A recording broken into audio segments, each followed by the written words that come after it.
بسم الله والحمد لله والصلاة والسلام على رسول الله وعلى آله وصحبه ومن والاه. رب اشرح لي صدري ويسر لي أمري واحلل عقدة من لساني يفقهوا قولي. Aujourd'hui, avec l'aide d'Allah Tabaraka wa Ta'ala, on va traiter d'un sujet qui fait partie des grandes qualités qu'avait notre bien-aimé Mohammed sallallahu alayhi wa sallam.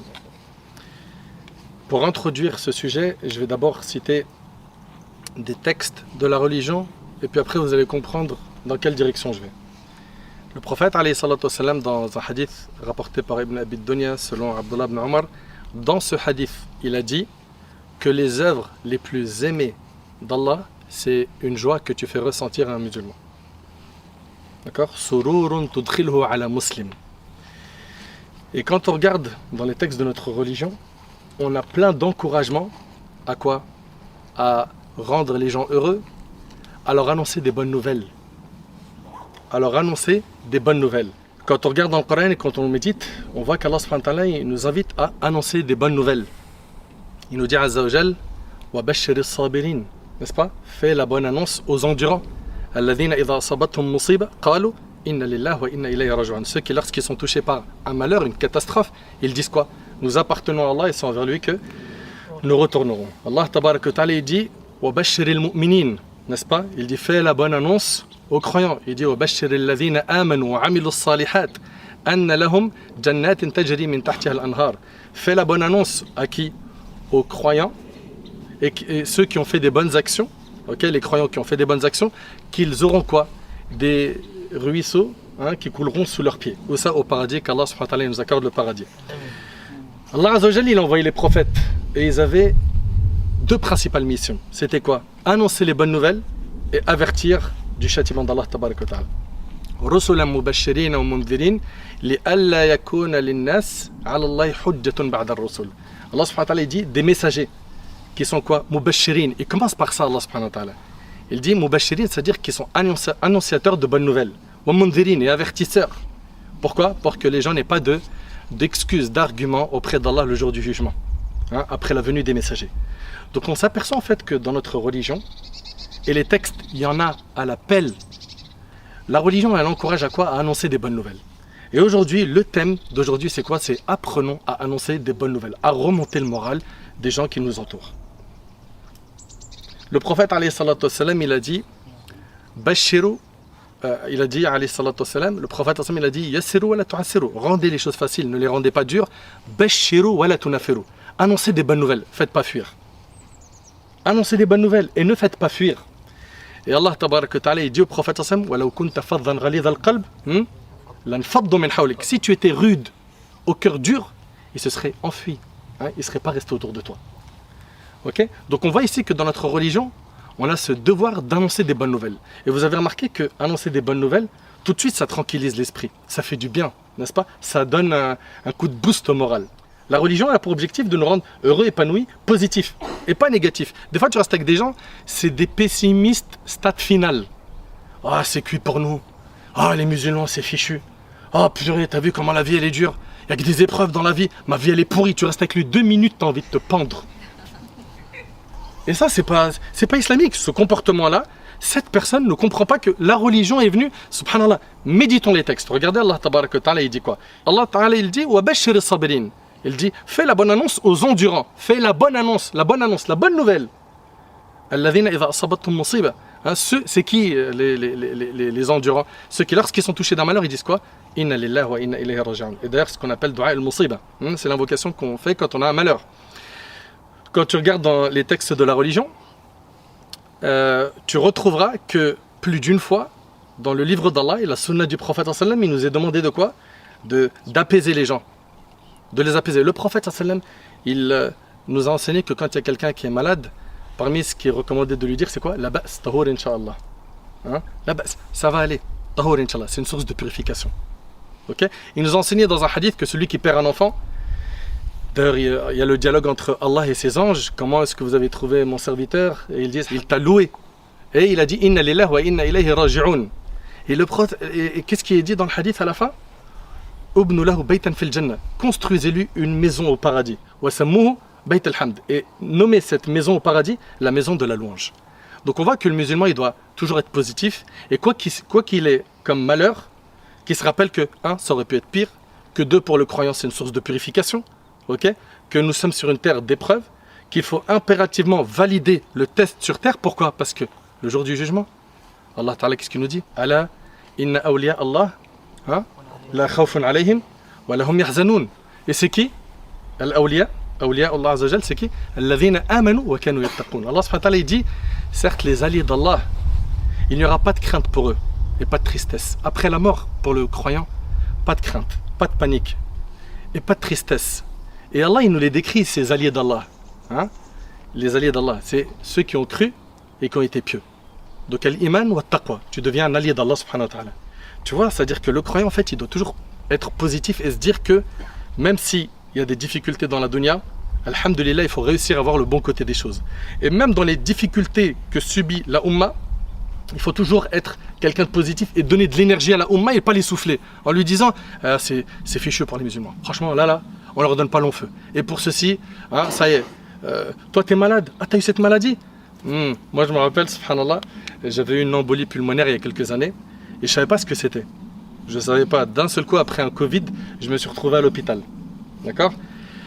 Et on m'a dit, ce que tu as là, ça s'appelle l'AVC des poumons. Normalement, tu es mort. Et j'arrivais plus à respirer du tout. Quand je vous dis du tout, c'était comme s'il y avait quelqu'un qui m'avait mis un couteau dans le ventre et j'arrivais pas à respirer. Ma respiration, c'était ça. J'arrivais pas à prendre un bon souffle. Et je me rappelle, j'avais parlé à Salah, il avait eu la même chose. Et bref, je rentre je rentre à l'hôpital, j'attends qu'on me dise ce que j'ai. Puis quand on m'analyse et qu'on me donne le résultat, moi je sais pas ce que c'est une embolie pulmonaire. D'ailleurs, au début, je le prononçais mal, je ne savais pas dire embolie pulmonaire. Et j'arrive dans ma chambre à l'hôpital, et dès que je rentre, je suis en train de crier. Et on me déplace pour me mettre sur le lit. J'arrive pas. Et quand je rentre, mon voisin de chambre, il me dit, qu'est-ce qui t'arrive? Je lui dis, je sais pas, on m'a dit embolio. Et il m'a dit embolie pulmonaire. Il m'a dit, ma fille, elle en est morte. C'est-à-dire, moi, je suis rentré dans la chambre. Je lui en veux pas, le frère, je lui en veux pas, qu'Allah il le protège. Rabbi hafdhu. Mais en fait, on a ces réflexes des fois.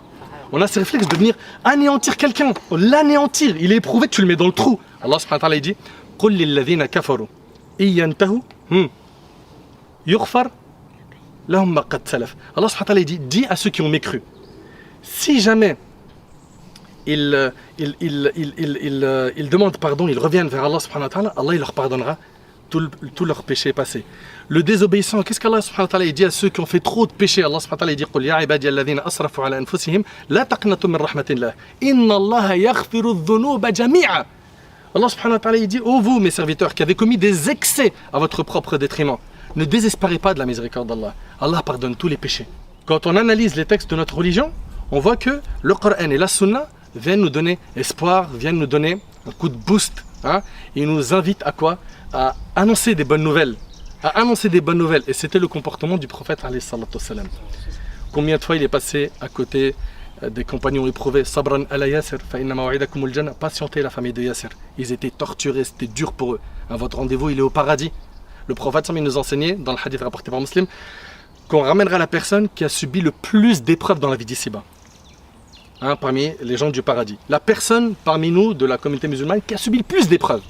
Et cette personne-là, elle sera trempée, écoutez bien s'il vous plaît, Allah yabarak fikum, elle sera trempée une seule fois dans le paradis. Trempée, une fois dans le paradis. Puis il lui sera dit, est-ce que tu as connu un malheur quelconque? Il dira non, j'ai jamais de ma vie connu un malheur. Vous imaginez l'équipe, être trempé au paradis un seul instant, ça te fait oublier tous les soucis de ta vie? Patiente, sois solide, sois positif, ok? Et adopte ce comportement même dans les moments durs. Le prophète alayhi salatu wassalam, vous le savez que dans sa biographie, il y a eu pas mal de batailles. Arrivé à Médine, ça s'est bien enchaîné pour ceux qui connaissent la sira du prophète sallallahu alayhi wa sallam. Et dans la bataille des coalisés, c'était difficile. Ils vont avoir qui? Ratafan, Quraysh et une tribu interne qui se sont fusionnés pour qui? Pour combattre le prophète alayhi salatu wassalam, Bani Qurayza. Et qu'est-ce qu'il va faire le prophète alayhi salatu wassalam? Il va, après avoir eu l'idée de Salman al-Farisi, creuser quoi? Al-Khandaq, c'est quoi? Les tranchées à l'entrée de Médine. D'accord? Puis pendant qu'ils creusent, les compagnons ils ont faim, c'est dur, ok? Il y a quand même l'ennemi qui arrive, on est dans un contexte assez particulier, et là c'est intensément éprouvant, hein, ok. Et le prophète, pendant qu'il creuse, il leur dit quoi? Il leur dit, j'ai eu les clés du Sham. C'est-à-dire que pendant l'épreuve, il est en train de leur annoncer des bonnes nouvelles. C'est dur. Il est en train de leur dire, vous inquiétez pas, ça va devenir meilleur. On remarque qu'aujourd'hui, malheureusement, il y en a beaucoup qui n'ont pas ce comportement, cette qualité, qui est quoi? D'annoncer des bonnes nouvelles. De rendre notre discours positif, de ne pas être pessimiste. Le prophète, alayhi salatu wassalam, il nous dit également, écoutez bien, le prophète, il dit, l'islam a apparu étranger. Et il redeviendra étranger comme à ses débuts. Et il dit, Touba lil ghuraba. Touba, hein, félicitations, la bonne annonce aux étrangers. On lui a dit, c'est qui les étrangers? Il a dit, ceux qui seront quoi? Qui s'attacheront à la vertu, à la piété, quand les gens seront corrompus. Eux là qui tiennent dans les moments durs, hein, comme dans le hadith, il est rapporté que c'est comme s'ils tenaient une braise de feu, hein, qu'il arrivera un moment de trouble où la pratique de la religion sera tellement difficile que c'est comme si on tenait quoi, une braise de feu dans la main. Et le prophète nous dit que les gens qui vont vivre ces périodes de troubles difficiles, eh ben, ils auront la récompense de 50 hommes. Et on l'a questionné, on lui a dit 50 hommes parmi nous, c'est-à-dire parmi les compagnons ou parmi eux? Il a dit parmi vous. C'est-à-dire que tu t'accroches à ta religion alors que c'est difficile, alors que tu es stigmatisé, alors qu'il y a de la discrimination, alors que tu es pointé du doigt, alors que c'est pas évident quand tu es dans un entretien d'embauche. Les regards dans les transports en commun par certains, pas par tout le monde, etc. Tu patientes, tu tiens bon à ta religion. La bonne nouvelle, c'est quoi? C'est que tu as la récompense de 50 compagnons du prophète. Vous imaginez? Donc apprenons, s'il vous plaît, Allah yabarik fikum, à être des gens positifs, à annoncer des bonnes nouvelles. Ok? C'était le comportement de notre bien-aimé alayhi salatu wassalam, qui, je vous le rappelle, c'est notre modèle. Oui ou non? Laqad kana lakum fi rasulillah uswatun hasana. Vous avez en votre prophète un parfait exemple à suivre. On a donc besoin d'adopter ce comportement, mes chers frères et mes chères sœurs, surtout dans cette période, hein, où on vit une période de trouble, où malheureusement autour de nous on entend pas mal d'épreuves de couple, de santé, de famille, avec les enfants, avec les parents, des problèmes d'héritage. Des problèmes, il y en a à l'appel. Mais rappelez-vous une chose, hein, c'est qu'il se peut que vous détestiez une chose qui finalement est un bien pour vous. Okay? Rappelez-vous que le destin d'Allah ne contient que du bien. Rappelez-vous que par les épreuves, Allah subhanahu wa ta'ala, il nous forge. Rappelez-vous que par les épreuves, Allah subhanahu wa ta'ala, il nous purifie de nos péchés. Il nous rapproche de lui, il nous élève en degré. Hein, le prophète sallam, il dit que l'homme ne cesse d'être éprouvé sur terre jusqu'à ce qu'il rencontre Allah lavé de toute faute. Allahu Akbar. Allahu Akbar. Et Allah subhanahu wa ta'ala, il a dit laqad khalaqna al-insana fi kabad. On a créé l'homme pour une vie pleine de lutte. C'est une vie, voilà, où tu vas être heureux aujourd'hui, demain tu vas pleurer. La vie, elle n'est pas stable. La stabilité et le confort éternel, c'est pas ici. We were in love, that never meant to stay. Some things are real, even when they fade.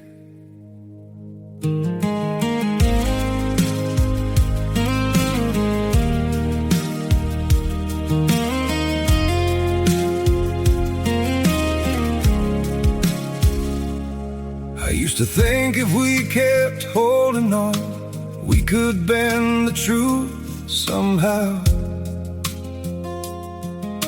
But love can't fight what's pulling us apart, and it's breaking us down now.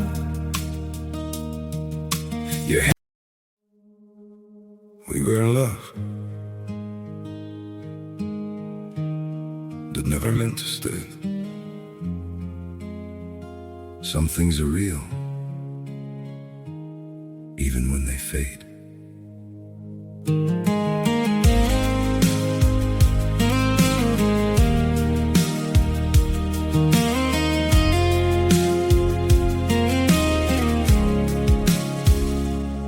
I used to think if we kept holding on, we could bend the truth somehow. But love can't fight what's pulling us apart, and it's breaking us down now.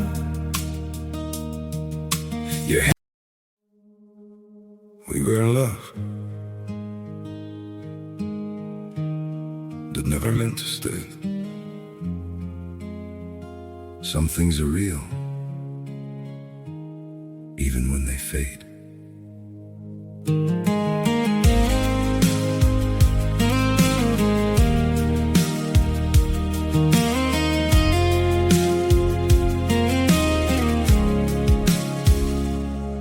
used to think if we kept holding on, we could bend the truth somehow. But love can't fight what's pulling us apart. Si, c'est après la mort. Et nous sommes ici pour préparer l'autre vie. Donc, soyons positifs. Ok? Et annonçons les bonnes nouvelles. Même dans les moments difficiles.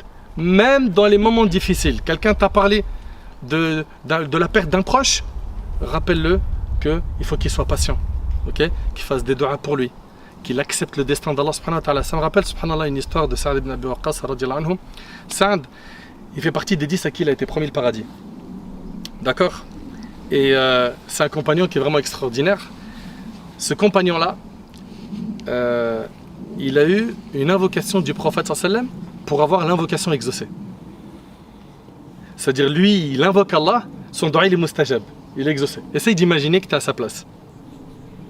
T'imagines ou pas? Puis Sa'd ibn Abi Waqqas, avec le temps, il va devenir aveugle.